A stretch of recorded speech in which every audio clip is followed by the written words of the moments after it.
Well, whenever a family or entire community is in need, they're there to help. Whether it's a fire or natural disaster, the Hawaii Red Cross has aided so many residents, and the group is celebrating its 100th year.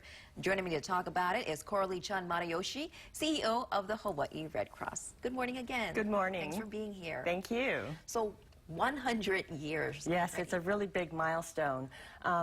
We began actually in 1917, we were officially chartered, but our humanitarian work began when Princess Kaiulani, along with 300 other women, took care of sick and injured soldiers en route from the Philippines during the Spanish-American War. And in 1917, Queen Liliuokalani sewed a Red Cross flag that soared above Iolani Palace while Red Cross volunteers rolled bandages in the throne room of Iolani Palace.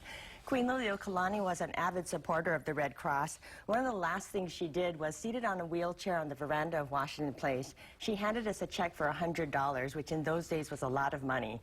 And she also encourage others to do the same. She said, "None should evade giving his share in proportion to his earnings to the Red Cross, the one organization that makes no distinction in its efforts to reduce the suffering of mankind." There were 16,000 people that joined the American Red Cross that day. That's 1/3 of the population of Oahu, I'm sorry. And during Pearl Harbor, when it was bombed, we became the only chapter in the whole United States that had ever operated in a combat zone. And a lot of notable faces from Hawaii have helped the Red Cross. Yes, actually, Duke Kahanamoku, when the 1916 Olympics was canceled, he traveled across America with other American swimmers to raise money for the Red Cross during exhibitions all across America. He even knitted sweaters for the war because his mother was a Red Cross volunteer, and so was his wife.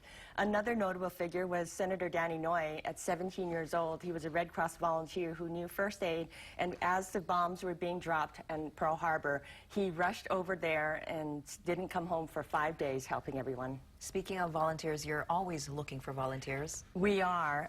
Go to our website at hawaiiredcross.org. And if you want to learn more about our history and events and share your own Red Cross story, go to redcross.org/hawaii/100. Thank you, and happy birthday to the Red Cross. Thank you.